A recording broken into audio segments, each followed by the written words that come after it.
ഇന്നലെ ഒരു പരാതി കൊടുത്തു. ഞാൻ ആരെയും ഒരു മാധ്യമക്കാരുടെയും നിങ്ങളുടെ ആരെയും ഒരു ആളിനെയും ഞാൻ ഈ രീതി പ്രതീക്ഷിച്ചല്ല ഒരു പരാതി കൊടുത്തത്. ഭക്തൻ എന്നുള്ള നിലയ്ക്കാണ് പരാതി കൊടുത്തത്. അതിനുശേഷം ഉണ്ടായ ഒരു ഏർപ്പാടാണ് ഇപ്പോൾ ഈ കാണുന്നത്. കാരണം അതുകൊണ്ട് മാധ്യമങ്ങളൊക്കെ അതിനെ ശ്രദ്ധിച്ച് വന്നപ്പോൾ അത് വലിയ വിഷയങ്ങളായി പോകുന്നുണ്ടെങ്കിൽ എന്നെ സംബന്ധിച്ച് ഈ പരാതിയുമായിട്ട് ഇന്ന് വൈകുന്നേരം 6 മണി വരെ ഈ ഒരു വിഷയത്തിൽ ഞാൻ ഈ ഒരു വിഷയമായിട്ട് ഇതിനെ പ്രതികരിക്കുകയുള്ളൂ. ഇനി നാളെ മുതൽ ഒരു കാരണവശാലും ഒരു മാധ്യമങ്ങൾക്കും ആരോടുമായിട്ടും ഒരേർപ്പാടും ഞാൻ ചെയ്യില്ല. ഒരേർപ്പാടിനും ഞാൻ പോകില്ല. ചർച്ച ചെയ്യാനും ഞാൻ ആഗ്രഹിക്കുന്നില്ല. അയ്യപ്പ ഭക്തി മാത്രമാണ് എൻ്റെ ഇത്. അതിന് ആർക്കെങ്കിലും മുതലെടുപ്പ് വേറെ ഉണ്ടെങ്കിൽ അവരത് മുതലെടുക്കട്ടെ.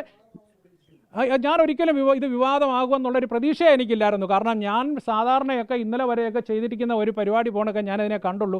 പക്ഷേ ഒരു വികാരം ഗുണപ്പെട്ടപ്പോൾ അതിനാരും ഒരു പരാതി കൊടുക്കാൻ ഇവിടെ നമ്മൾ ഈ പറഞ്ഞല്ലോ, ഈ പത്രസമ്മേളനം നടത്തിയ സംഘടനകളൊക്കെ യുവതീ പ്രവേശനം നടത്തിയ ഉടനെ അതിനെ അനുകൂലിച്ച് നിന്നത് നമുക്കറിയാമല്ലോ. ആ യുവതീ പ്രവേശനം നടത്തിയ സമയത്ത് ആ വിധി വന്നതിൻ്റെ 2ാമത്തെ ദിവസം പന്തളം കൊട്ടാരത്തിൻ്റെ മുന്നിൽ തിരുവാഭരണം ഇരിക്കുന്നതിൻ്റെ മുന്നിൽ 21 അമ്മമാരുമായിട്ട് റാന്നിയിൽ നിന്ന് പോയി ആദ്യത്തെ ഉപവാസം നടത്തിയവനാണ് ഞാൻ. അപ്പോൾ അന്ന് ഈ വികാരം അവരുടെ എവിടെ പോയി? ഒക്ടോബർ 2 മുതലേ പന്തളത്ത് വന്നപ്പോഴല്ലേ ഈ വികാരജീവികളെല്ലാം കൂടി ഇപ്പം വന്നത്. അപ്പോൾ പിന്നെ എങ്ങനെയാണ് ഇപ്പോൾ അവർക്ക് അത് തോന്നിയത്? എങ്ങനെയാണ്? നിലയ്ക്ക് പോയി സമരം ചെയ്ത ഉടനെ കുടില് കെട്ടി സമരം ചെയ്തു. അന്നേരം ഞാൻ അവിടെ ചെന്നിട്ട് ഈ ബാനർ ഉൾപ്പെടെ ഞാനാണ് അവിടെ കൊണ്ടുവച്ച് സമരം ചെയ്തത്. ഈ സ്വർണ്ണക്കൊള്ള വന്നു, വാജിവാഹനം അടിച്ചുകൊണ്ട് പോയ തന്ത്രിയുടെ വിഷയം ഉൾപ്പെടെ അല്ലെങ്കിൽ ഇറിഡിയെ ഉൾപ്പെടെ കൊണ്ടുപോയ വിഷയത്തെ സംബന്ധിച്ച് ഞാനല്ലേ ചാനൽ ചർച്ചകളിൽ കൂടെ പുറത്തു കൊണ്ടുവന്നത്. അപ്പോൾ അന്നേരം ഒന്നും ഇവർക്ക് എന്താ ഈ വികാരം ഉണ്ടാവാഞ്ഞേ? അന്നേരം എന്തുകൊണ്ടാണ് ഈ പത്രസമ്മേളനം വിളിക്കാനോ അങ്ങനെ അല്ലെങ്കിൽ ഇത് ഒറിജിനലാണോ സ്വർണ്ണമാണോ അല്ലെങ്കിൽ ചെമ്പാണോ എന്ന് തിരിച്ചറിയാൻ എന്താ അവർക്ക് സാധിക്കാതെ പോയത്? അപ്പം ഇതൊക്കെ എന്ന് പറയുന്നത് എന്തോ ഒരു ആരുടെയോ അജണ്ടയുടെ പേരിലൊക്കെ ഒരു കുഴപ്പം ഉണ്ടാക്കാൻ ഒരു പത്രസമ്മേളനം വിളിച്ച് ഇത് പറഞ്ഞു എന്നുള്ളതേ ഉള്ളൂ. അത് ആർക്കെങ്കിലും തിരുവാഭരണപാതയുടെ ഇനിയും കൂടുതൽ കാര്യങ്ങൾ ചെയ്യാനുണ്ടെങ്കിൽ അദ്ദേഹമൊക്കെ വരട്ടെ. എൻ്റെ കയ്യിലിരിക്കുന്ന മുഴുവൻ രേഖകളും എന്ന് പറഞ്ഞാൽ 2006 മുതലുള്ള മുഴുവൻ രേഖകളും ഞാൻ കൊടുക്കാം. നിങ്ങൾക്ക് പരിശോധിക്കണേലും അത് ഞാൻ എടുത്തു തരാം.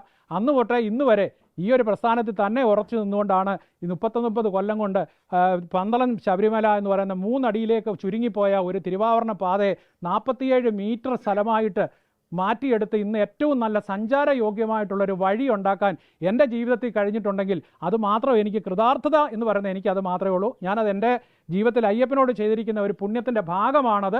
അതുകൊണ്ട് ആർക്ക് വേണേലും ഇനി അത് വരട്ടെ. ഇനി ഏതെങ്കിലും ആൾക്കാർ ഇനിയും വേറെ ആൾക്കാർ വരാനുണ്ടെങ്കിൽ അവരോട് വരട്ടെ. അവർക്കെല്ലാം കൂടെ വേണം ഞാനത് വിധിച്ചു കൊടുക്കുക. അതുകൊണ്ട് എനിക്കിതിനെ സംബന്ധിച്ച് വേറെ ഒന്നും പറയാനില്ല. നിങ്ങൾക്ക് വിശ്വാസം ഉണ്ടെങ്കിൽ നിങ്ങൾക്ക് വിശ്വസിക്കുക. അതല്ലെങ്കിൽ എൻ്റെ രേഖ പരിശോധിച്ചിട്ട് ആരാണ് ശരി ആരാണ് തെറ്റ് എന്ന് നിങ്ങൾ തീരുമാനിക്കുക.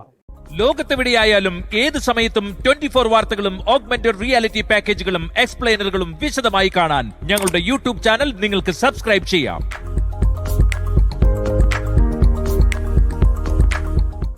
ലോകത്തെവിടെയായാലും ഏത് സമയത്തും 24 വാർത്തകളും ഓഗ്മെന്റഡ് റിയാലിറ്റി പാക്കേജുകളും എക്സ്പ്ലെയിനറുകളും വിശദമായി കാണാൻ ഞങ്ങളുടെ യൂട്യൂബ് ചാനൽ നിങ്ങൾക്ക് സബ്സ്ക്രൈബ് ചെയ്യാം.